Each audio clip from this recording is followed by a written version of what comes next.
Part 1. Concerning God. Definitions. 1. By that which is self-caused I mean that whose essence involves existence, or that whose nature can be conceived only as existing. 2. A thing is said to be finite in its own kind, in sua genere finita, when it can be limited by another thing of the same nature. For example, a body is said to be finite because we can always conceive of another body greater than it. So, too, a thought is limited by another thought. But body is not limited by thought, nor thought by body. 3. By substance I mean that which is in itself and is conceived through itself, that is, that the conception of which does not require the conception of another thing from which it has to be formed. 4. By attribute I mean that which the intellect perceives of substance as constituting its essence. 5. By mode I mean the affections of substance, that is, that which is in something else and is conceived through something else. 6. By God I mean an absolutely infinite being, that is, substance consisting of infinite attributes, each of which expresses eternal and infinite essence. Explication I say, absolutely infinite, not infinite in its kind. For if a thing is only infinite in its kind, one may deny that it has infinite attributes. But if a thing is absolutely infinite, whatever expresses essence and does not involve any negation belongs to its essence. 7. That thing is said to be free, liber, which exists solely from the necessity of its own nature, and is determined to action by itself alone. A thing is said to be necessary, necessarius, or rather, constrained, coactus, if it is determined by another thing to exist and to act in a definite indeterminate way. 8. By eternity I mean existence itself insofar as it is conceived as necessarily following solely from the definition of an eternal thing. Explication for such existence is conceived as an eternal truth, just as is the essence of the thing, and therefore cannot be explicated through duration or time, even if duration be conceived as without beginning and end. Axioms. 1. All things that are either in themselves or in something else. 2. That which cannot be conceived through another thing must be conceived through itself.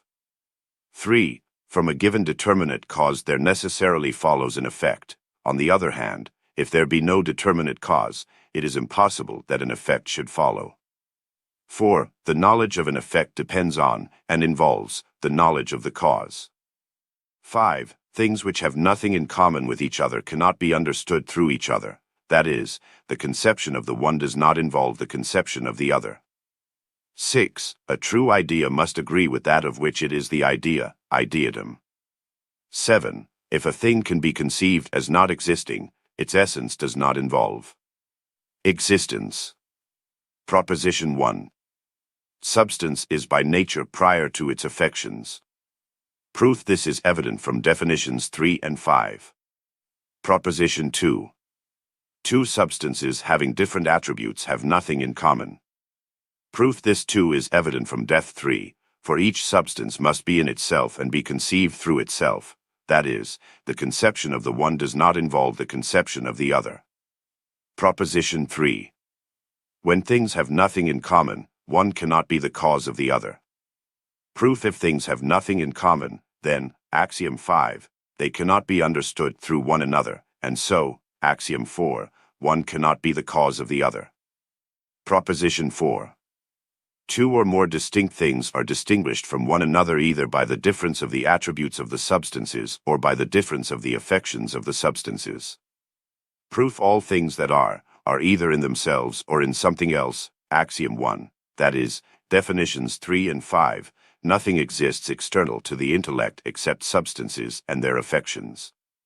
Therefore, there can be nothing external to the intellect through which several things can be distinguished from one another except substances or, which is the same thing, def 4, the attributes and the affections of substances. Proposition 5. In the universe there cannot be two or more substances of the same nature or attribute. Proof if there were several such distinct substances, they would have to be distinguished from one another either by a difference of attributes or by a difference of affections, pr. 4. If they are distinguished only by a difference of attributes, then it will be granted that there cannot be more than one substance of the same attribute. But if they are distinguished by a difference of affections, then, since substance is by nature prior to its affections, Proposition 1, disregarding therefore its affections and considering substance in itself, that is, Definition 3 in Axiom 6, considering it truly, it cannot be conceived as distinguishable from another substance. That is, Proposition 4, there cannot be several such substances but only one. Proposition 6. One substance cannot be produced by another substance. Proof: in the universe there cannot be two substances of the same attribute, Proposition 5, that is, Proposition 2, two substances having something in common. And so, Proposition 3, one cannot be the cause of the other, that is, one cannot be produced by the other. Corollary: hence it follows that substance cannot be produced by anything else. For in the universe there exists nothing but substances and their affections, as is evident from Axiom 1 and Definitions 3 and 5.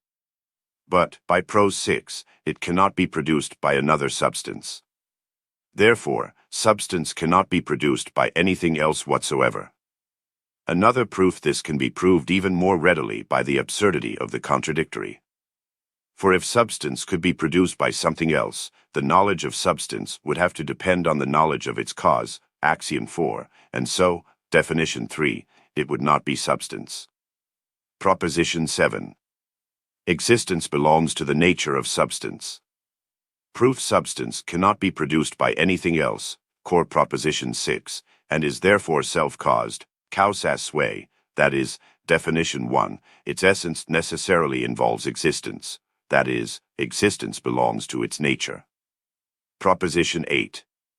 Every substance is necessarily infinite. Proof: there cannot be more than one substance having the same attribute, Proposition 5, and existence belongs to the nature of substance, Proposition 7. It must therefore exist either as finite or as infinite. But it cannot exist as finite, for, Definition 2, it would have to be limited by another substance of the same nature, and that substance also would have to exist, Proposition 7. And so there would exist two substances of the same attribute, which is absurd, Proposition 5. Therefore, it exists as infinite. Scholium 1. Since in fact to be finite is in part a negation and to be infinite is the unqualified affirmation of the existence of some nature, it follows from Proposition 7 alone that every substance must be infinite. Scholium 2. I do not doubt that for those who judge things confusedly and are not accustomed to know things through their primary causes it is difficult to grasp the proof of Proposition 7. Surely, this is because they neither distinguish between the modification of substances and substances themselves, nor do they know how things are produced. And so it comes about that they ascribe to substances a beginning which they see natural things as having, for those who do not know the true causes of things confuse everything. Without any hesitation they imagine trees as well as men talking and stones as well as men being formed from seeds. Indeed, any forms whatsoever are imagined to change into any other forms.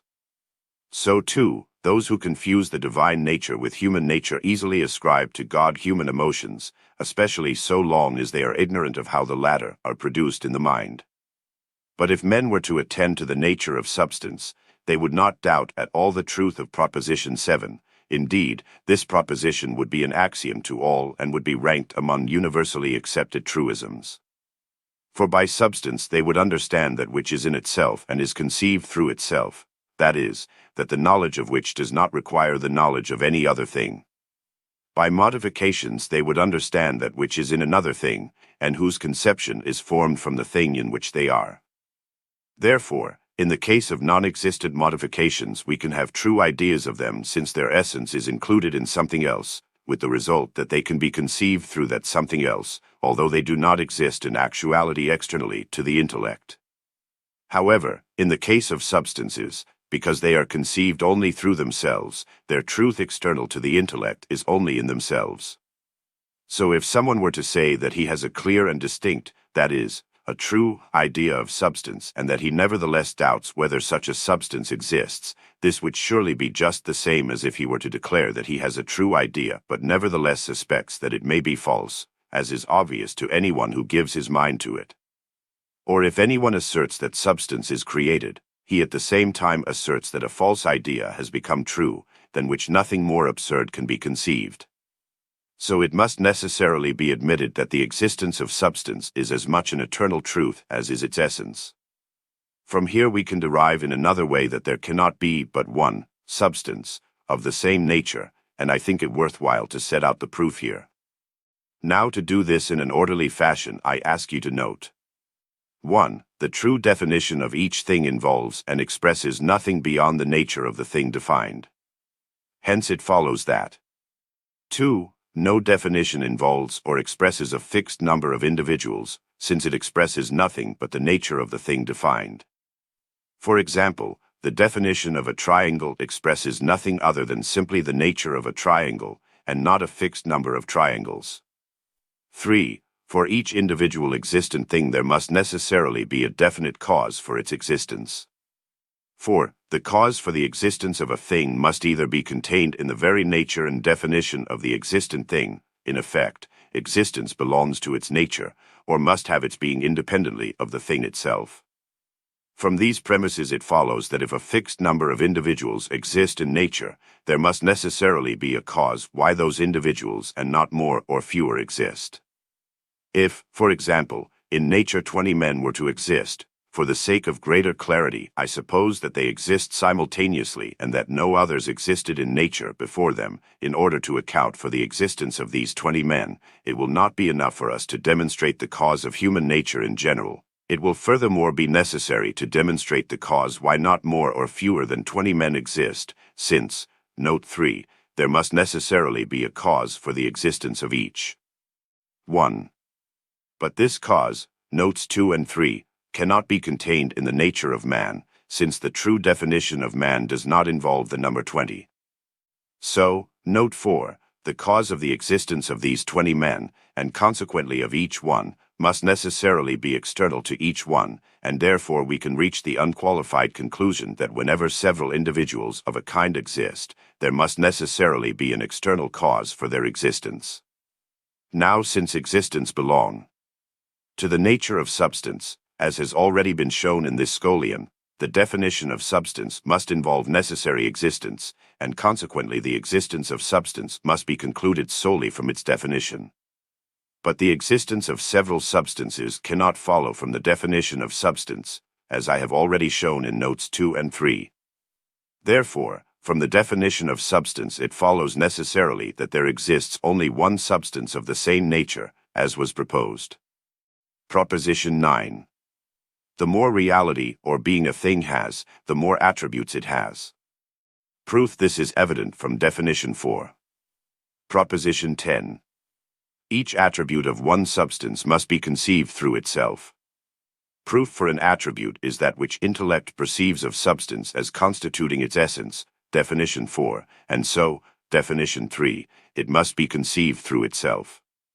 Scholium from this it is clear that although two attributes be conceived as really distinct, that is, one without the help of the other, still we cannot deduce therefrom that they constitute two entities, or two different substances. For it is in the nature of substance that each of its attributes be conceived through itself, since all the attributes it possesses have always been in it simultaneously, and one could not have been produced by another, but each expresses the reality or being of substance. So it is by no means absurd to ascribe more than one attribute to one substance. Indeed, nothing in nature is clearer than that each entity must be conceived under some attribute, and the more reality or being it has, the more are its attributes which express necessity, or eternity, and infinity. Consequently, nothing can be clearer than this, too, that an absolutely infinite entity must necessarily be defined, definition 6, as an entity consisting of infinite attributes, each of which expresses a definite essence, eternal and infinite. Now if anyone asks by what mark can we distinguish between different substances, let him read the following propositions, which show that in nature there exists only one substance, absolutely infinite. So this distinguishing mark would be sought in vain. Proposition 11. God, or substance consisting of infinite attributes, each of which expresses eternal and infinite essence, necessarily exists. Proof if you deny this, conceive, if you can, that God does not exist. Therefore, axiom 7, his essence does not involve existence. But this is absurd, proposition 7. Therefore, God necessarily exists. Second proof: for everything a cause or reason must be assigned either for its existence or for its non-existence. For example, if a triangle exists, there must be a reason, or cause, for its existence. If it does not exist, there must be a reason or cause which prevents it from existing, or which annuls its existence. Now this reason or cause must either be contained in the nature of the thing or be external to it.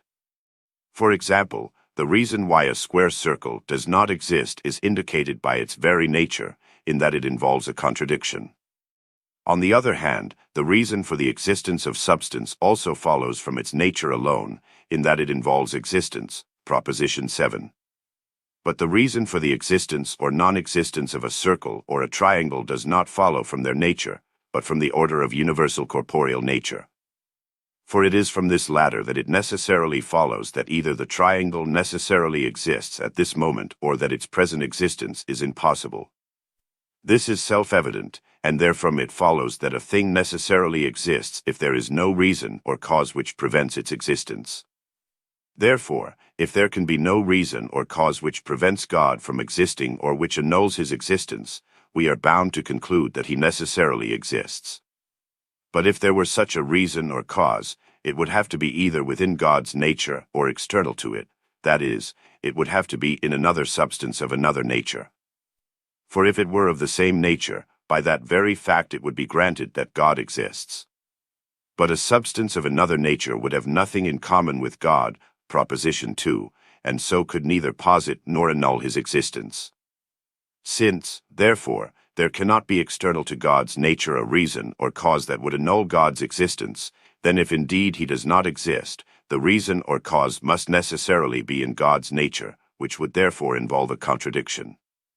But to affirm this of a being absolutely infinite and in the highest degree perfect is absurd. Therefore, neither in God nor external to God is there any cause or reason which would annul his existence. Therefore, God necessarily exists. A third proof: to be able to not exist is weakness. On the other hand, to be able to exist is power, as is self-evident. So if what now necessarily exists is nothing but finite entities, then finite entities are more potent than an absolutely infinite entity, which is absurd. Therefore, either nothing exists, or an absolutely infinite entity necessarily exists, too. But we do exist, either in ourselves or in something else which necessarily exists, axiom 1 and proposition 7. Therefore, an absolutely infinite entity, that is, definition 6, God necessarily exists. Scholium: in this last proof I decided to prove God's existence a posteriori so that the proof may be more easily perceived, and not because God's existence does not follow a priori from this same basis. For since the ability to exist is power, it follows that the greater the degree of reality that belongs to the nature of a thing, the greater amount of energy it has for existence. So an absolutely infinite entity or God will have from himself absolutely infinite power to exist, and therefore exists absolutely. But perhaps many will not readily find this proof convincing because they are used to considering only such things as derive from external causes. Of these things they observe that those which come quickly into being, that is, which readily exist, likewise readily perish, while things which they conceive as more complex they regard as more difficult to bring into being, that is, not so ready to exist. However, to free them from these misconceptions, I do not need at this point to show what measure of truth there is in the saying, quickly come, quickly go, neither need I raise the question whether or not everything is equally easy in respect of nature as a whole. It is enough to note simply this, that I am not here speaking of things that come into being through external causes, but only of substances, which, proposition 6, cannot be produced by any external cause.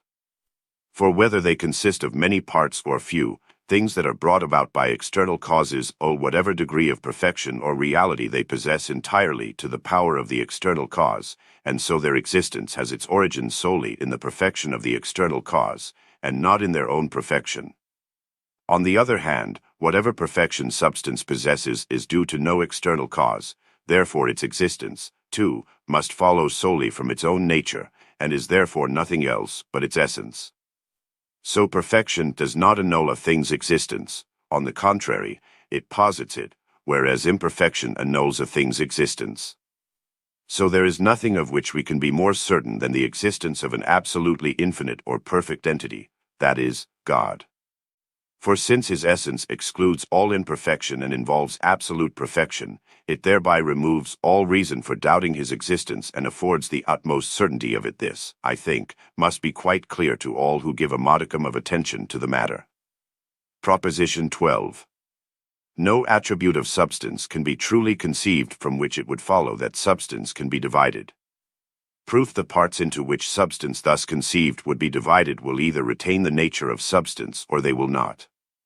In the first case, each part will have to be infinite, proposition 8, and self-caused, proposition 6, and consist of a different attribute, proposition 5, and so several substances could be formed from one substance, which is absurd, proposition 6.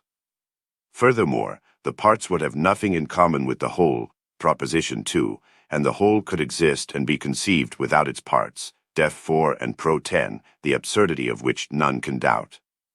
But in the latter case, in which the parts will not retain the nature of substance, then when the whole substance would have been divided into equal parts, it would lose the nature of substance and would cease to be. This is absurd, proposition 7. Proposition 13. Absolutely infinite substance is indivisible. Proof: if it were divisible, the parts into which it would be divided will either retain the nature of absolutely infinite substance or not.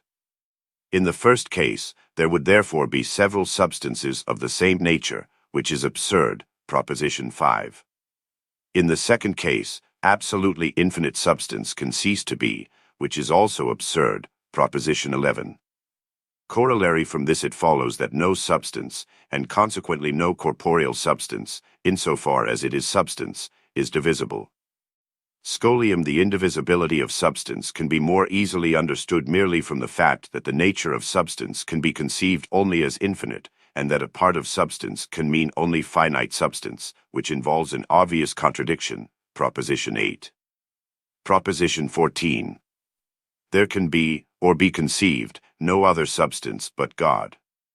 Proof: since God is an absolutely infinite being of whom no attribute expressing the essence of substance can be denied, definition 6, and since he necessarily exists, proposition 11, if there were any other substance but God, it would have to be explicated through some attribute of God, and so there would exist two substances with the same attribute, which is absurd, proposition 5.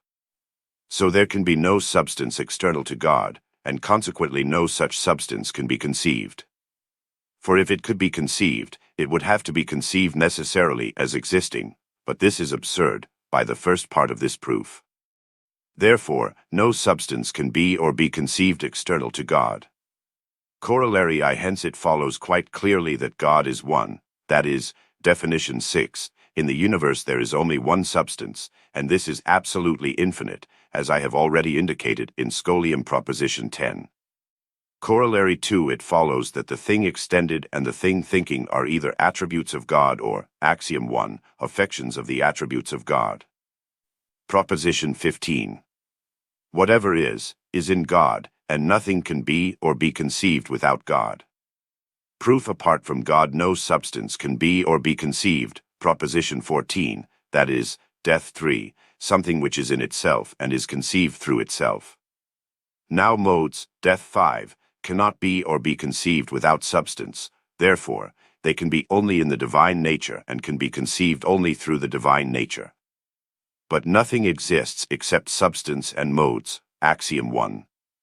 Therefore, nothing can be or be conceived without God. Scholium: some imagine God in the likeness of man, consisting of mind and body, and subject to passions. But it is clear from what has already been proved how far they stray from the true knowledge of God. These I dismiss, for all who have given any consideration to the divine nature deny that God is corporeal.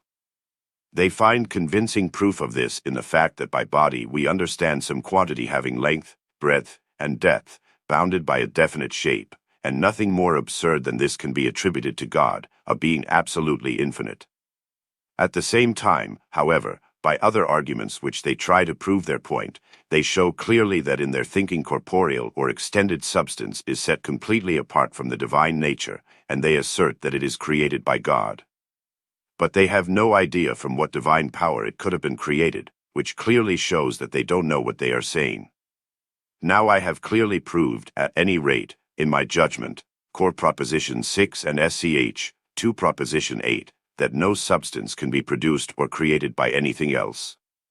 Furthermore, in proposition 14 we showed that apart from God no substance can be or be conceived, and hence we deduced that extended substance is one of God's infinite attributes.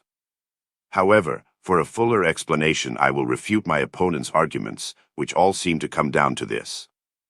Firstly, they think that corporeal substance, insofar as it is substance, is made up of parts, and so they deny that it can be infinite, and consequently that it can pertain to God. This they illustrate with many examples, of which I will take one or two. They say that if corporeal substance is infinite, suppose it to be divided into two parts. Each of these parts will be either finite or infinite. If the former, then the infinite is made up of two finite parts, which is absurd. If the latter, then there is an infinite which is twice as great as another infinite, which is also absurd. Again, if an infinite length is measured in feet, it will have to consist of an infinite number of feet, and if it is measured in inches, it will consist of an infinite number of inches. So one infinite number will be 12 times greater than another infinite number. Lastly, if from one point in an infinite quantity two lines, AB and AC, be drawn of fixed and determinate length, and thereafter be produced B to infinity, it is clear that the distance between B and C continues to increase and finally changes from a determinate a distance to an indeterminate distance. As these absurdities follow, they think, from supposing quantity to be infinite, they conclude that corporeal substance must be finite and consequently cannot pertain to God's essence. The second argument is also drawn from God's consummate perfection. Since God, they say, is a supremely perfect being, he cannot be that which is acted upon. But corporeal substance, being divisible, can be acted upon. It therefore follows that corporeal substance does not pertain to God's essence. These are the arguments I find put forward by writers who thereby seek to prove that corporeal substance is unworthy of the divine essence and cannot pertain to it. However, the student who looks carefully into these arguments will find that I have already replied to them, since they are all founded on the same supposition that material substance is composed of parts, and this I have already shown to be absurd. Proposition 12 and Core Pro 13.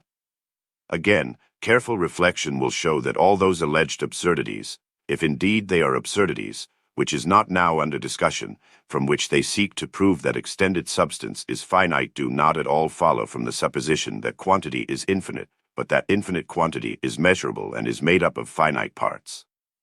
Therefore, from the resultant absurdities no other conclusion can be reached but that infinite quantity is not measurable and cannot be made up of finite parts.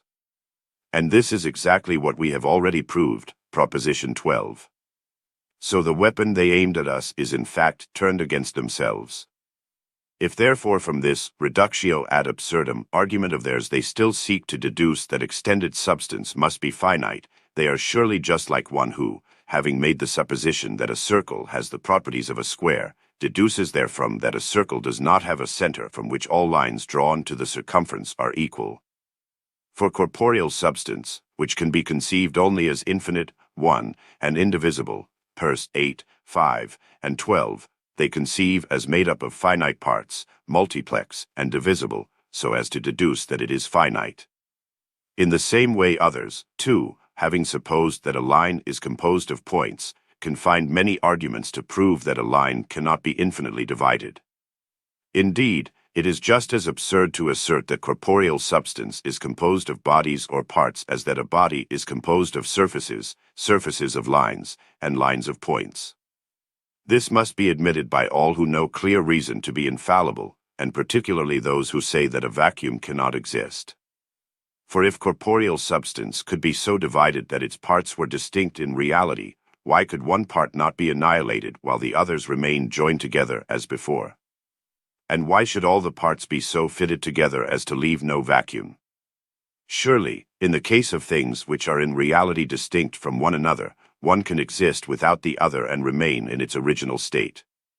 Since therefore there is no vacuum in nature, of which, more, elsewhere, and all its parts must so harmonize that there is no vacuum, it also follows that the parts cannot be distinct in reality, that is, corporeal substance, insofar as it is substance, cannot be divided.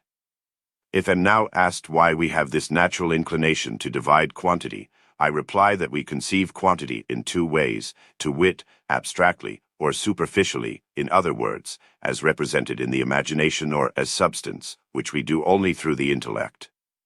If therefore we consider quantity insofar as we represent it in the imagination, and this is what we more frequently and readily do, we find it to be finite, divisible, and made up of parts. But if we consider it intellectually and conceive it insofar as it is substance, and this is very difficult, then it will be found to be infinite, one, and indivisible, as we have already sufficiently proved.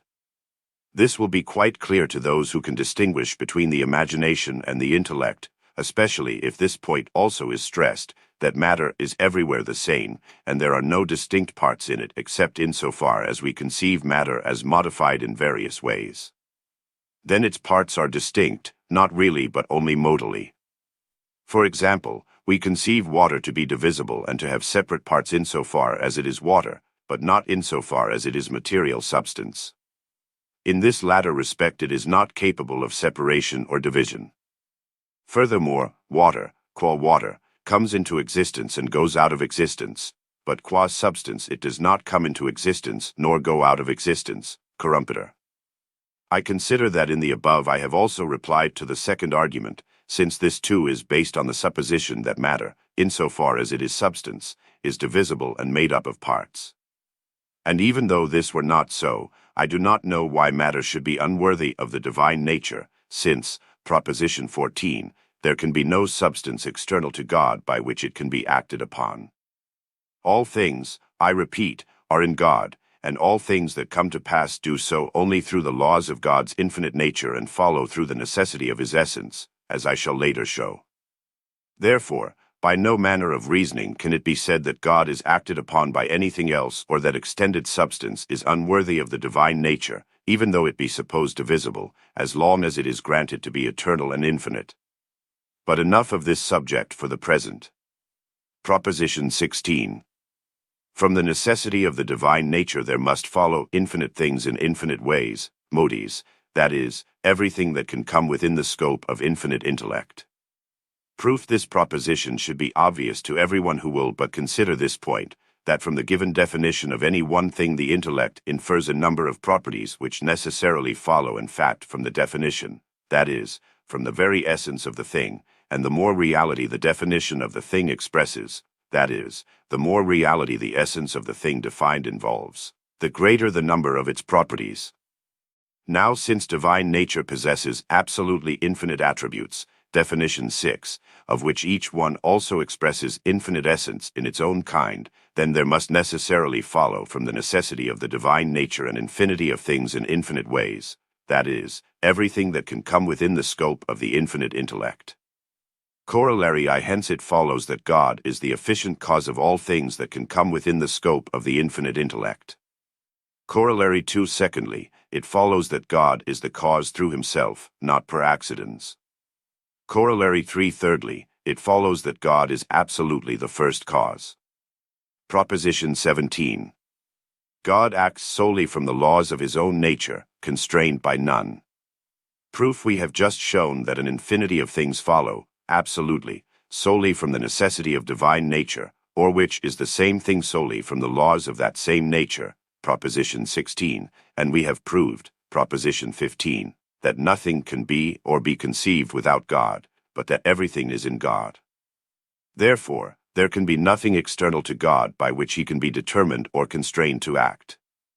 Thus, God acts solely from the laws of his own nature and is constrained by none. Corollary I hence it follows, firstly, that there is no cause, except the perfection of his nature, which either extrinsically or intrinsically moves God to act. Corollary 2 it follows, secondly, that God alone is a free cause. For God alone exists solely from the necessity of his own nature, Proposition 11 and Core 1 Proposition 14, and acts solely from the necessity of his own nature, Proposition 17. So he alone is a free cause, Definition 7. Scholium others take the view that God is a free cause because so they think he can bring it about that those things which we have said follow from his nature, that is, which are within his power, should not come about, that is, they should not be produced by him. But this is as much as to say that God can bring it about that it should not follow from the nature of a triangle that its 3 angles are equal to 2 right angles, or that from a given cause the effect should not follow, which is absurd. Furthermore, I shall show later on without the help of this proposition that neither intellect nor will pertain to the nature of God. I know indeed that there are many who think they can prove that intellect in the highest degree and free will belong to the nature of God, for they say they know of nothing more perfect which they may attribute to God than that which is the highest perfection in us. Again, although they conceive of God as having in actuality intellect in the highest degree, they yet do not believe he can bring about the existence of everything which in actuality he understands, for they think they would thereby be nullifying God's power. If, they say, he had created everything that is within his intellect, then he would not have been able to create anything more, and this they regard as inconsistent with God's omnipotence. So they have preferred to regard God as indifferent to everything and as creating nothing but what he has decided, by some absolute exercise of will, to create. However, I think I have shown quite clearly, Proposition 16, that from God's supreme power or infinite nature and infinity of thing, in infinite ways, that is, everything has necessarily flowed or is always following from that same necessity, just as from the nature of a triangle it follows from eternity to eternity that its 3 angles are equal to 2 right angles. Therefore, God's omnipotence has from eternity been actual and will remain for eternity in the same actuality. In this way, I submit, God's omnipotence is established as being far more perfect. Indeed, my opponents, let us speak frankly, seem to be denying God's omnipotence. For they are obliged to admit that God understands an infinite number of creatable things which nevertheless he can never create. If this were not so, that is, if he were to create all the things that he understands, he would exhaust his omnipotence, according to them, and render himself imperfect. Thus, to affirm God as perfect, they are reduced to having to affirm at the same time that he cannot bring about everything that is within the bounds of his power. I cannot imagine anything more absurd than this, or more inconsistent with God's omnipotence. Furthermore, I have something here to say about the intellect and will that is usually attributed to God. If intellect and will do indeed pertain to the eternal essence of God, one must understand in the case of both these attributes something very different from the meaning widely entertained. For the intellect and will that would constitute the essence of God would have to be vastly different from human intellect and will, and would have no point of agreement except the name. They could be no more alike than the celestial constellation of the dog and the dog that barks. This I will prove as follows. If intellect does pertain to the divine nature, it cannot, like man's intellect, be posterior to, as most thinkers hold, or simultaneous with the objects of understanding, since God is prior in causality to all things, Cor. I. Prose 16. On the contrary, the truth and formal essence of things is what it is because it exists as such in the intellect of God as an object of thought. Therefore, God's intellect, insofar as it is conceived as constituting God's essence, is in actual fact the cause of things, in respect both of their essence and their existence. This seems to have been recognized also by those who have asserted that God's intellect, will, and power are one and the same. Since therefore God's intellect is the one and only cause of things, both of their essence and their existence, as we have shown, it must necessarily be different from them both in respect of essence and existence. For that which is cause differs from its cause precisely in what it has from its cause. For example, a man is the cause of the existence of another man, but not of the other's essence, for the essence is an eternal truth. So with regard to their essence the 2 men can be in full agreement, but they must differ with regard to existence, and for that reason if the existence of the one should cease, the existence of the other would not thereby cease. But if the essence of the one could be destroyed and rendered false, so too would the essence of the other. Therefore, A thing which is the cause of the essence and existence of some effect must differ from that effect both in respect of essence and existence. But God's intellect is the cause of the essence and existence of man's intellect. Therefore, God's intellect, insofar as it is conceived as constituting the divine essence, differs from man's intellect both in respect of essence and existence, and cannot agree with it in any respect other than name, which is what I sought to prove.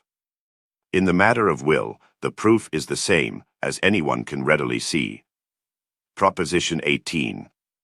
God is the immanent, not the transitive, source of all things. Proof: all things that are in God, and must be conceived through God. Proposition 15, and so, cor. I. Proposition 16, God is the cause of the things that are in him, which is the first point. Further, there can be no substance external to God. Proposition 14, that is, definition 3, a thing which is in itself external to God, which is the second point. Therefore, God is the immanent, not the transitive, cause of all things. Proposition 19. God is eternal, that is, all the attributes of God are eternal. Proof: God is substance, definition 6, which necessarily exists. Proposition 11, that is, Proposition 7, a thing to whose nature it pertains to exist, or, and this is the same thing, a thing from whose definition existence follows. And so, definition 8, God is eternal. Further, by the attributes of God must be understood that which expresses the essence of the divine substance, definition 4. That is, that which pertains to substance. It is this, I say, which the attributes themselves must involve. But eternity pertains to the nature of substance, as I have shown in Proposition 7. Therefore, each of the attributes must involve eternity, and so they are all eternal. Scholium: this proposition is also perfectly clear from the manner in which I proved the existence of God. Proposition 11. From this proof, I repeat, it is obvious that God's existence is, like his essence, an eternal truth. Again, I have also proved God's eternity in another way in Proposition 19 of my Descartes' Principles of Philosophy, and there is no need here to go over that ground again. Proposition 20. God's existence and his essence are one and the same. Proof: God and all his attributes are eternal. Proposition 19, that is, each one of his attributes expresses existence. Definition 8. Therefore, the same attributes of God that explicate his eternal essence, definition 4, at the same time explicate his eternal existence, that is, that which constitutes the essence of God at the same time constitutes his existence, and so his existence and his essence are one and the same. Corollary: I. From this it follows, firstly, that God's existence, like his essence, is an eternal truth. Corollary 2. It follows, secondly, that God is immutable, that is, all the attributes of God are immutable. For if they were to change in respect of existence, they would also have to change in respect of essence. Proposition 10, that is, and this is self-evident, they would have to become false instead of true, which is absurd. Proposition 21. All things that follow from the absolute nature of any attribute of God must have existed always, and as infinite, that is, through the said attribute they are eternal and infinite. Proof: suppose this proposition be denied and conceive, if you can, that something in some attribute of God, following from its absolute nature, is finite and has a determinate existence or duration, for example, the idea of God in thought. Now thought, being assumed to be an attribute of God, is necessarily infinite by its own nature. Proposition 11. However, insofar as it has the idea of God, it is being supposed as finite. Now, definition 2, it cannot be conceived as finite unless it is determined through thought itself. But it cannot be determined through thought itself insofar as thought constitutes the idea of God, for it is in that respect that thought is supposed to be finite. Therefore, it is determined through thought insofar as thought does not constitute the idea of God, which thought must nevertheless necessarily exist. Proposition 11.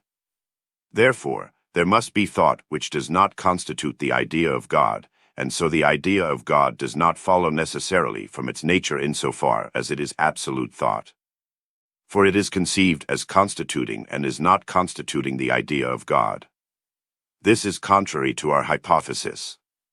Therefore, if the idea of God in thought, or anything in some attribute of God, it does not matter what is selected, since the proof is universal, follows from the necessity of the absolute nature of the attribute, it must necessarily be infinite. That was our first point. Furthermore, that which thus follows from the necessity of the nature of some attribute cannot have a determinate existence, or duration.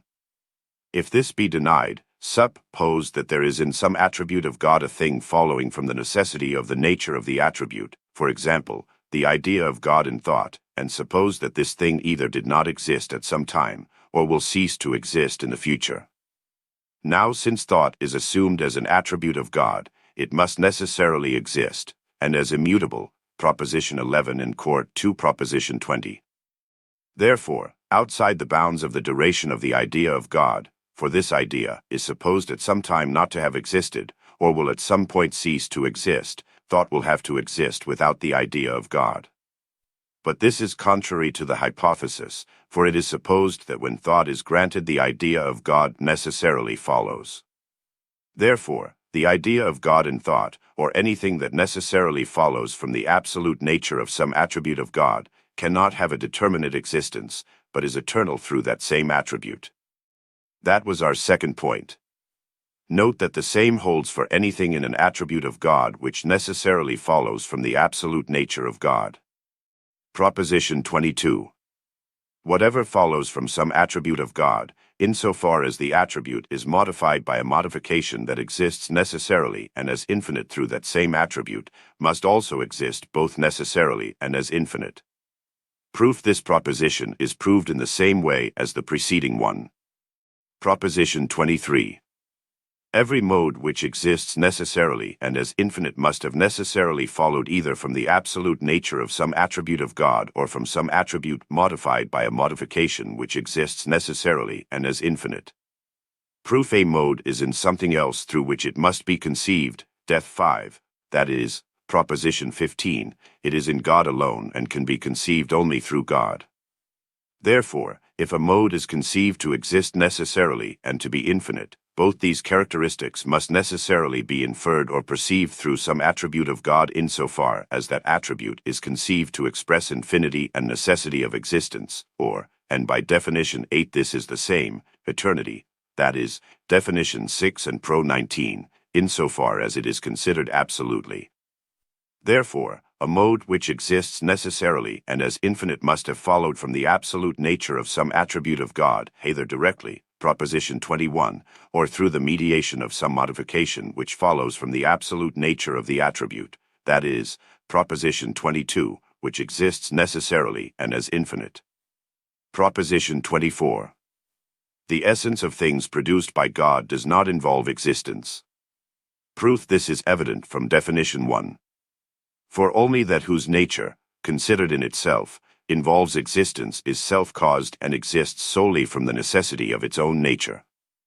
Corollary hence it follows that God is the cause not only of the coming into existence of things but also of their continuing in existence, or, to use a scholastic term, God is the cause of the being of things, as Sendi rerun.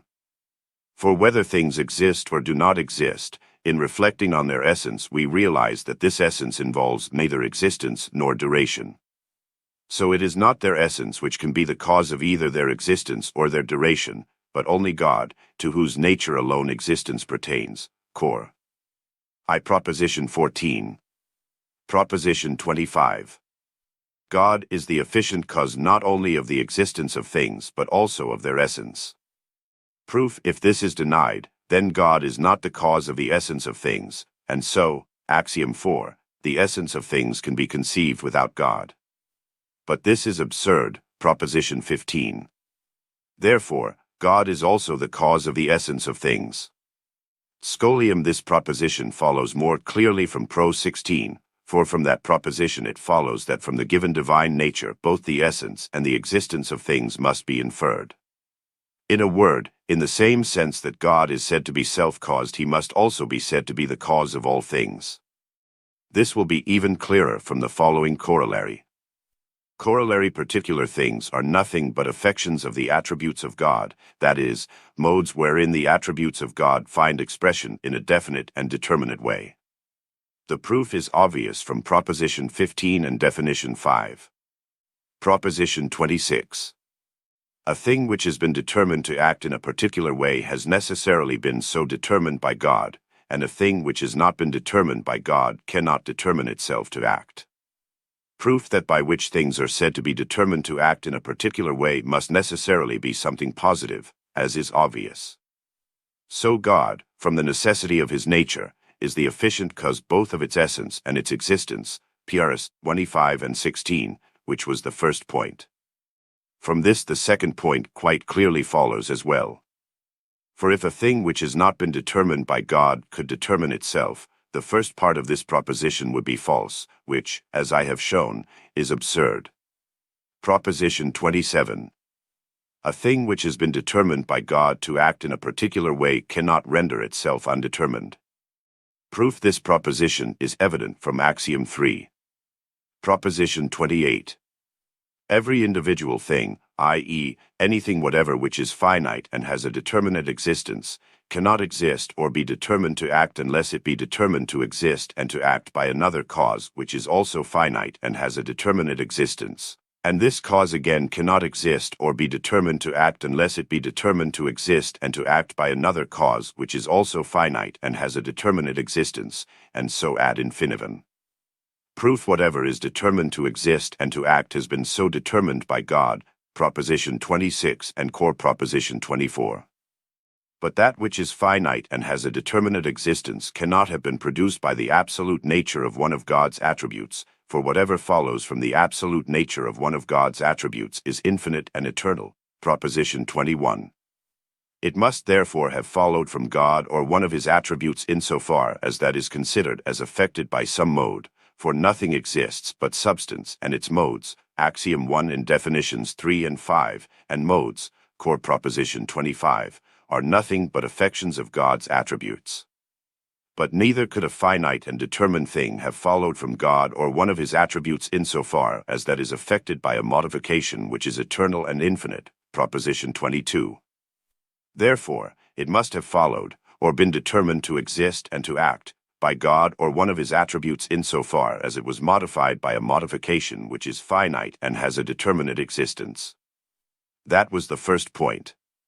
Then again this cause or this mode, the reasoning is the same as in the first part of this proof, must also have been determined by another cause, which is also finite and has a determinate existence, and again this last, the reasoning is the same, by another, and so ad infinitum. Scholium, since some things must have been produced directly by God, those things, in fact, which necessarily follow from his absolute nature, and others through the medium of these primary things, which other things nevertheless cannot be or be conceived without God, it follows, firstly, that God is absolutely the proximate cause of things directly produced by him. One say absolutely, absolute, and not within their own kind, sua genere, as some say. For the effects of God can neither be nor be conceived without their cause, Proposition 15 and Core PR 24. It follows, secondly, that God cannot properly be said to be the remote cause of individual things, unless perchance for the purpose of distinguishing these things from things which he has produced directly, or rather, things which follow from his absolute nature. For by remote cause we understand a cause which is in no way conjoined with its effect. But all things that are in God, and depend on God in such a way that they can neither be nor be conceived without him. Proposition 29. Nothing in nature is contingent, but all things are from the necessity of the divine nature determined to exist and to act in a definite way. Proof whatever is in God, Proposition 15. But God cannot be termed a contingent thing, for, Proposition 11, he exists necessarily, not contingently. Again, the modes of the divine nature have also followed from it necessarily, not contingently, PR 16, and that, too, whether insofar as the divine nature is considered absolutely, Proposition 21, or insofar as it is considered as determined to act in a definite way, Proposition 27. Furthermore, God is the cause of these modes not only insofar as they simply exist, Cor. Pro 26, but also insofar as they are considered as determined to a particular action, Proposition 26.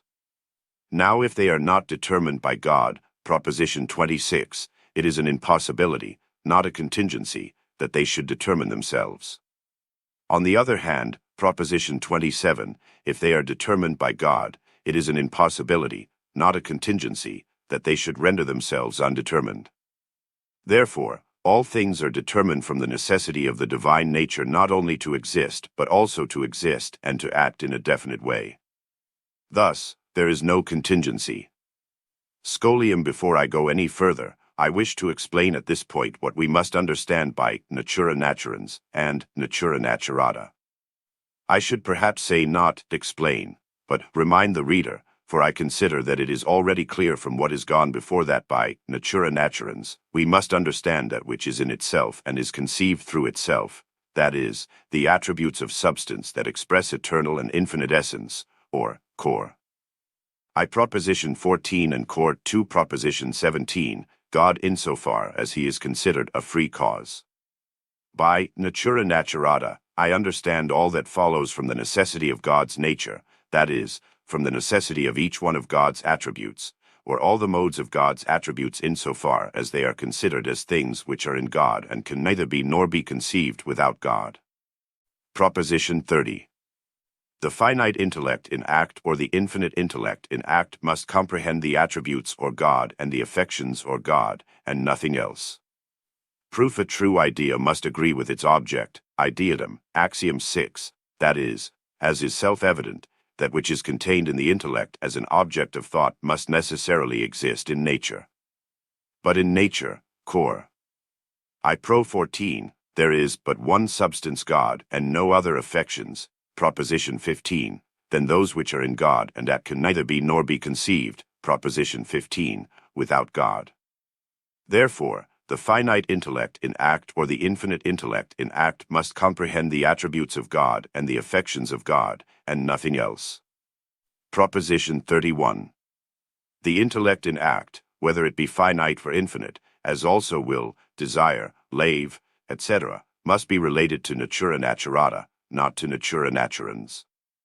Proof. By intellect, as is self-evident, we do not understand absolute thought, but only a definite mode of thinking which differs from other modes such as desire, love, etc., and so, definition 5, must be conceived through absolute thought, that is, Proposition 15 and definition 6, an attribute of God which expresses the eternal and infinite essence of thought, in such a way that without this attribute it can neither be nor be conceived, and therefore, SCH, Proposition 29, it must be related to natura naturata, not to natura naturans, just like the other modes of thinking. Scholium. The reason for my here speaking of the intellect in act is not that I grant there can be any intellect in potentiality, but that, wishing to avoid any confusion, I want to confine myself to what we perceive with the utmost clarity, to wit, the very act of understanding, than which nothing is more clearly apprehended by us. For we can understand nothing that does not lead to a more perfect cognition of the understanding. Proposition 32. Will cannot be called a free cause, but only a necessary cause. Proof. Will, like intellect, is only a definite mode of thinking, and so, Proposition 28, no single volition can exist or be determined to act unless it is determined by another cause, and this cause again by another, and so ad infinitum. Now if will be supposed infinite, it must also be determined to exist and to act by God, not insofar as he is absolutely infinite substance, but insofar as he possesses an attribute which expresses the infinite and eternal essence of thought, Proposition 23. Therefore, in whatever way will is conceived, whether finite or infinite, it requires a cause by which it is determined to exist and to act, and so, definition 7, it cannot be said to be a free cause, but only a necessary or constrained cause. Corollary 1. Hence it follows, firstly, that God does not act from freedom of will. Corollary 2. It follows, secondly, that will and intellect bear the same relationship to God's nature as motion and rest and, absolutely, as all natural phenomena that must be determined by God, Proposition 29, to exist and to act in a definite way. For will, like all the rest, stands in need of a cause by which it may be determined to exist and to act in a definite manner. And although from a given will or intellect infinite things may follow, God cannot on that account be said to act from freedom of will any more than he can be said to act from freedom of motion and rest, because of what follows from motion and rest, for from this, too, infinite things follow. Therefore, will pertains to God's nature no more than do other natural phenomena. It bears the same relationship to God's nature as does motion and rest and everything else that we have shown to follow from the necessity of the divine nature and to be determined by that divine nature to exist and to act in a definite way. Proposition 33.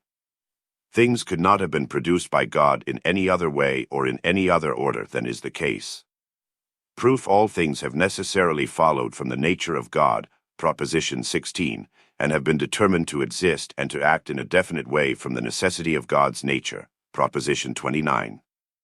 Therefore, if things could have been of a different nature or been determined to act in a different way so that the order of nature would have been different, then God's nature, too, could have been other than it now is, and therefore, Proposition 11, this different nature, too, would have had to exist, and consequently there would have been two or more gods, which, cor. I Proposition 14, is absurd. Therefore, things could not have been produced by God in any other way or in any other order than is the case. Scholium I Since I have here shown more clearly than the midday sun that in things there is absolutely nothing by virtue of which they can be said to be contingent, I now wish to explain briefly what we should understand by contingent, but I must first deal with necessary and impossible. A thing is termed necessary either by reason of its essence or by reason of its cause. For a thing's existence necessarily follows either from its essence and definition or from a given efficient cause. Again, it is for these same reasons that a thing is termed impossible, that is, either because its essence or definition involves a contradiction or because there is no external cause determined to bring it into existence. But a thing is termed contingent for no other reason than the deficiency of our knowledge. For if we do not know whether the essence of a thing involves a contradiction, or if, knowing full well that its essence does not involve a contradiction, we still cannot make any certain judgment as to its existence because the chain of causes is hidden from us, then that thing cannot appear to us either as necessary or as impossible. So we term it either contingent or possible. Scholium 2 It clearly follows from the above that things have been brought into being by God with supreme perfection, since they have necessarily followed from a most perfect nature. Nor does this imply any imperfection in God, for it is his perfection that has constrained us to make this affirmation. Indeed, from its contrary it would clearly follow, as I have just shown, that God is not supremely perfect, because if things had been brought into being in a different way by God, we should have to attribute to God another nature different from that which consideration of a most perfect being has made us attribute to him. However, I doubt not that many will ridicule this view as absurd and will not give their minds to its examination, and for this reason alone, that they are in the habit of attributing to God another kind of freedom very different from that which we, definition 7, have assigned to him, that is, an absolute will. Yet I do not doubt that if they were willing to think the matter over and carefully reflect on our chain of proofs, they would in the end reject the kind of freedom which they now attribute to God not only as nonsensical but as a serious obstacle to science. It is needless for me here to repeat what was said in the Scholium to Proposition 17. Yet for their sake I shall proceed to show that, even if it were to be granted that will pertains to the essence of God, it would nevertheless follow from his perfection that things could not have been created by God in any other way or in any other order. This will readily be shown if we first consider as they themselves grant that on God's decree and will alone does it depend that each thing is what it is. For otherwise God would not be the cause of all things. Further, there is the fact that all God's decrees have been sanctioned by God from eternity, for otherwise he could be accused of imperfection and inconstancy. But since the eternal does not admit of when, or before, or after, it follows merely from God's perfection that God can never decree otherwise nor ever could have decreed otherwise. In other words, God could not have been prior to his decrees nor can he be without them. But, they will say, granted the supposition that God had made a different universe, or that from eternity he had made a different decree concerning nature and her order, no imperfection in God would follow therefrom. But if they say this, they will be granting at the same time that God can change his decrees. For if God's decrees have been different from what in fact he has decreed regarding nature and her order, that is, if he had willed and conceived differently concerning nature, he would necessarily have had a different intellect and a different will from that which he now has. And if it is permissible to attribute to God a different intellect and a different will without any change in his essence and perfection, why should he not now be able to change his decrees concerning created things, and nevertheless remain equally perfect? For his intellect and will regarding created things and their order have the same relation to his essence and perfection, in whatever manner it be conceived. Then again, all philosophers whom I have read grant that in God there is no intellect in potentiality, but only intellect in act. Now, since all of them also grant that his intellect and will are not distinct from his essence, it therefore follows from this, too, that if God had had a different intellect in act and a different will, his essence too would necessarily have been different. Therefore, as I deduced from the beginning, if things had been brought into being by God so as to be different from what they now are, God's intellect and will, that is, as is granted, God's essence must have been different, which is absurd. Therefore, since things could not have been brought into being by God in any other way or order, and it follows from God's supreme perfection that this is true, surely we can have no sound reason for believing that God did not wish to create all the things that are in his intellect through that very same perfection whereby he understands them. But, they will say, there is in things no perfection or imperfection, that which is in them whereby they are perfect or imperfect, and are called good or bad, depends only on the will of God. Accordingly, if God had so willed it, he could have brought it about that that which is now perfection should be utmost imperfection, and vice versa. But what else is this but an open assertion that God, who necessarily understands that which he wills, can by his will bring it about that he should understand things in a way different from the way he understands them, and this, as I have just shown, is utterly absurd. So I can turn their own argument against them as follows. All things depend on the power of God. For things to be able to be otherwise than as they are, God's will, too, would necessarily have to be different, but God's will cannot be different, as we have just shown most clearly from the consideration of God's perfection. Therefore, neither can things be different. I admit that this view, which subjects everything to some kind of indifferent will of God and asserts that everything depends on his pleasure, diverges less from the truth than the view of those who hold that God does everything with the good in mind. For these people seem to posit something external to God that does not depend upon him, to which an acting God looks as if it were a model, or to which he aims, as if it were a fixed target. This is surely to subject God to fate, and no more absurd assertion can be made about God, whom we have shown to be the first and the only free cause of both the essence and the existence of things. So I need not spend any more time in refuting this absurdity. Proposition 34. God's power is his very essence. Proof from the sole necessity of God's essence, it follows that God is self-caused, Proposition 11, and the cause of all things, Proposition 16 and core. Therefore, God's power, whereby he and all things are in act, is his very essence. Proposition 35. Whatever we conceive to be within God's power necessarily exists. Proof: whatever is within God's power must be so comprehended in his essence. Proposition 34, that it follows necessarily from it, and thus necessarily exists. Proposition 36. Nothing exists from whose nature and effect does not follow. Proof: whatever exists expresses God's nature or essence in a definite and determinate way, core Proposition 25, that is, Proposition 34, whatever exists expresses God's power, which is the cause of all things, in a definite and determinate way, and so, Proposition 16, some effect must follow from it. Appendix. I have now explained the nature and properties of God, that he necessarily exists, that he is one alone, that he is and acts solely from the necessity of his own nature, that he is the free cause of all things, and how so, that all things are in God and are so dependent on him that they can neither be nor be conceived without him, and lastly, that all things have been predetermined by God, not from his free will or absolute pleasure, but from the absolute nature of God, his infinite power. Furthermore, Whenever the opportunity arose, I have striven to remove prejudices that might hinder the apprehension of my proofs. But since there still remain a considerable number of prejudices, which have been, and still are, an obstacle indeed, a very great obstacle, to the acceptance of the concatenation of things in the manner which I have expounded, I have thought it proper at this point to bring these prejudices before the bar of reason. Now all the prejudices which I intend to mention here turn on this one point, the widespread belief among men that all things in nature are like themselves in acting with an end in view. Indeed, they hold it as certain that God himself directs everything to a fixed end, for they say that God has made everything for man's sake and has made man so that he should worship God.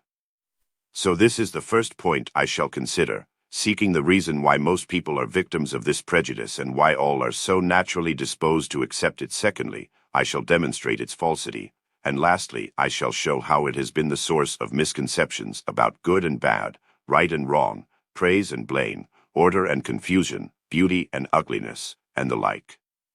However, it is not appropriate here to demonstrate the origin of these misconceptions from the nature of the human mind. It will suffice at this point if I take as my basis what must be universally admitted, that all men are born ignorant of the causes of things, that they all have a desire to seek their own advantage, a desire of which they are conscious. From this it follows, firstly, that men believe that they are free, precisely because they are conscious of their volitions and desires, yet concerning the causes that have determined them to desire and will they do not think, not even dream about, because they are ignorant of them. Secondly, men act always with an end in view, to wit, the advantage that they seek. Hence it happens that they are always looking only for the final causes of things done, and are satisfied when they find them, having, of course, no reason for further doubt. But if they fail to discover them from some external source, they have no recourse but to turn to themselves, and to reflect on what ends would normally determine them to similar actions, and so they necessarily judge other minds by their own. Further, since they find within themselves and outside themselves a considerable number of means very convenient for the pursuit of their own advantage, as, for instance, eyes for seeing, teeth for chewing, cereals and living creatures for food, the sun for giving light, the sea for breeding fish, the result is that they look on all the things of nature as means to their own advantage. And realizing that these were found, not produced by them, they come to believe that there is someone else who produced these means for their use. For looking on things as means, they could not believe them to be self-created, but on the analogy of the means which they are accustomed to produce for themselves, they were bound to conclude that there was some governor or governors of nature, endowed with human freedom, who have attended to all their needs and made everything for their use. And having no information on the subject, they also had to estimate the character of these rulers by their own, and so they asserted that the gods direct everything for man's use so that they may bind men to them and be held in the highest honor by them. So it came about that every individual devised different methods of worshipping God as he thought fit in order that God should love him beyond others and direct the whole of nature so as to serve his blind cupidity and insatiable greed. Thus it was that this misconception developed into superstition and became deep-rooted in the minds of men, and it was for this reason that every man strove most earnestly to understand and to explain the final causes of all things. But in seeking to show that nature does nothing in vain, that is, nothing that is not to man's advantage, they seem to have shown only this, that nature and the gods are as crazy as mankind. Consider, I pray, what has been the upshot.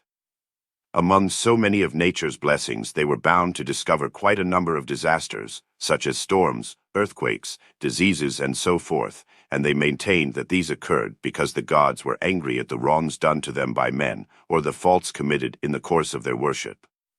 And although daily experience cried out against this and showed by any number of examples that blessings and disasters befall the godly and the ungodly alike without discrimination, they did not on that account abandon their ingrained prejudice. For they found it easier to regard this fact as one among other mysteries they could not understand and thus maintain their innate condition of ignorance rather than to demolish in its entirety the theory they had constructed and devise a new one. Hence they made it axiomatic that the judgment of the gods is far beyond man's understanding. Indeed, it is for this reason, and this reason only, that truth might have evaded mankind forever had not mathematics, which is concerned not with ends, but only with the essences and properties of figures, revealed to men a different standard of truth. And there are other causes too. There is no need to mention them here, which could have made men aware of these widespread misconceptions and brought them to a true knowledge of things. I have thus sufficiently dealt with my fill at point. There is no need to spend time in going on to show that nature has no fixed goal and that all final causes are but figments of the human imagination. For I think that this is now quite evident, both from the basic causes from which I have traced the origin of this misconception and from Proposition 16 and the corollaries to Proposition 32, and in addition from the whole set or proofs I have adduced to show that all things in nature proceed from all eternal necessity and with supreme perfection. But I will make this additional point, that this doctrine of final causes turns nature completely upside down, for it regards as an effect that which is in fact a cause, and vice versa. Again, it makes that which is by nature first to be last, and finally, that which is highest and most perfect is held to be the most imperfect. Omitting the first 2 points as self-evident, Propositions 21, 22, and 23 make it clear that that effect is most perfect which is directly produced by God, and in effect is the less perfect in proportion to the number of intermediary causes required for its production. But if the things produced directly by God were brought about to enable him to attain an end, then of necessity the last things for the sake of which the earlier things were brought about would excel all others. In this doctrine negates God's perfection, for if God acts with an end in view, he must necessarily be seeking something that he lacks. And although theologians and metaphysicians may draw a distinction between a purpose arising from want and an assimilative purpose, they still admit that God has acted in all things for the sake of himself, and not for the sake of the things to be created. For prior to creation they are not able to point to anything but God as a purpose for God's action. Thus they have to admit that God lacked and desired those things for the procurement of which he willed to create the means, as is self-evident. I must not fail to mention here that the advocates of this doctrine, eager to display their talent in assigning purpose to things, have introduced a new style of argument to prove their doctrine, i.e., a reduction, not to the impossible, but to ignorance, thus revealing the lack of any other argument in its favor. For example, if a stone falls from the roof on somebody's head and kills him, by this method of arguing they will prove that the stone fell in order to kill the man, for if it had not fallen for this purpose by the will of God, how could so many circumstances, and there are often many coinciding circumstances, have chanced to concur? Perhaps you will reply that the event occurred because the wind was blowing and the man was walking that way. But they will persist in asking why the wind blew at that time and why the man was walking that way at that very time. If you again reply that the wind sprang up at that time because on the previous day the sea had begun to toss after a period of calm and that the man had been invited by a friend, they will again persist, for there is no end to questions. But why did the sea toss, and why was the man invited for that time? And so they will go on and on asking the causes of causes, until you take refuge in the will of God, that is, the sanctuary of ignorance. Similarly, when they consider the structure of the human body, they are astonished, and being ignorant of the causes of such skillful work they conclude that it is fashioned not by mechanical art, but by divine or supernatural art, and is so arranged that no one part shall injure another. As a result, he who seeks the true causes of miracles and is eager to understand the works of nature as a scholar, and not just to gape at them like a fool, is universally considered an impious heretic and denounced by those to whom the common people bow down as interpreters of nature and the gods. For these people know that the dispelling of ignorance would entail the disappearance of that astonishment, which is the one and only support for their argument and for safeguarding their authority. But I will leave this subject and proceed to the third point that I propose to deal with. When men become convinced that everything that is created on their behalf, they were bound to consider as the most important quality in every individual thing that which was most useful to them, and to regard as of the highest excellence all those things by which they were most benefited. Hence they came to form these abstract notions to explain the natures of things: good, bad, order, confusion, hot, cold, beauty, ugliness, and since they believe that they are free, the following abstract notions came into being: praise, blame, right, wrong. The latter I shall deal with later on after I have treated of human nature, At this point I shall briefly explain the former. All that conduces to well-being and to the worship of God they call good, and the contrary, bad. And since those who do not understand the nature of things, but only imagine things, make no affirmative judgments about things themselves and mistake their imagination for intellect, they are firmly convinced that there is order in things, ignorant as they are of things and of their own nature. For when things are in such arrangement that, being presented to us through our senses, we can readily picture them and thus readily remember them, we say that they are well arranged. If the contrary, we say that they are ill arranged or confused.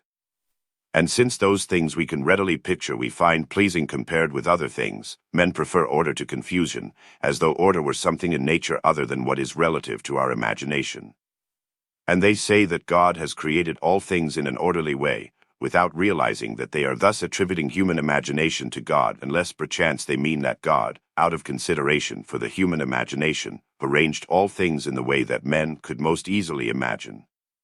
And perhaps they will find no obstacle in the fact that there are any number of things that far surpass our imagination, and a considerable number that confuse the imagination because of its weakness.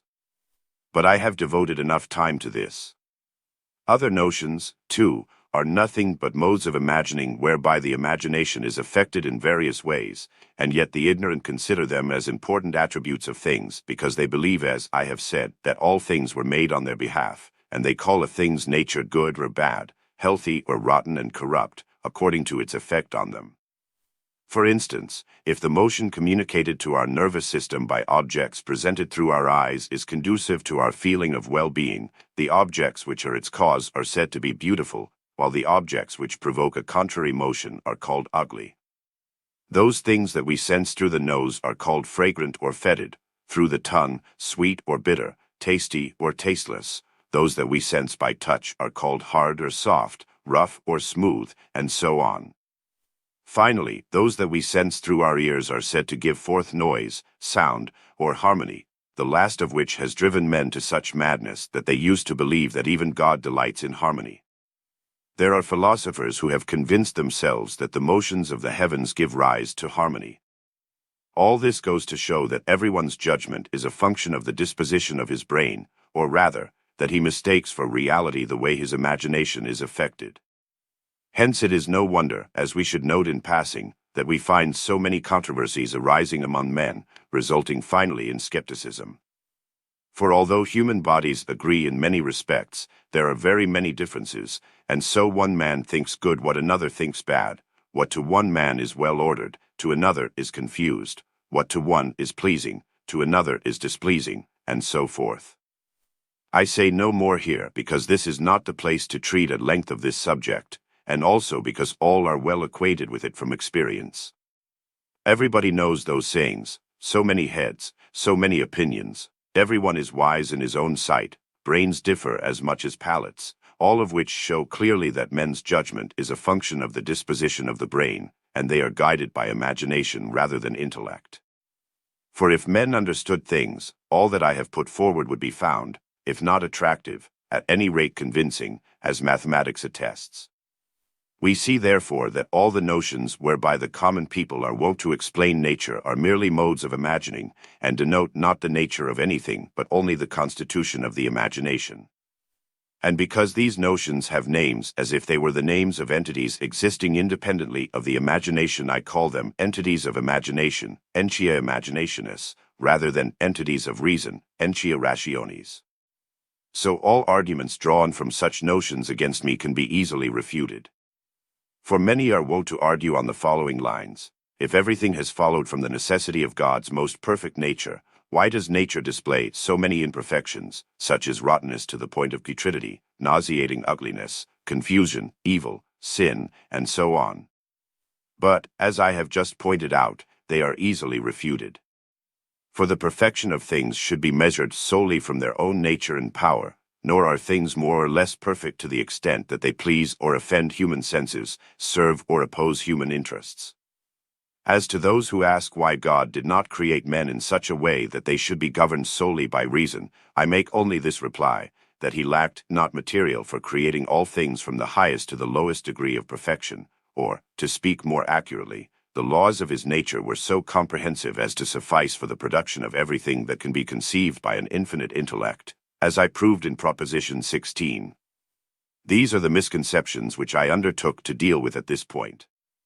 Any other misconception of this kind can be corrected by everyone with a little reflection.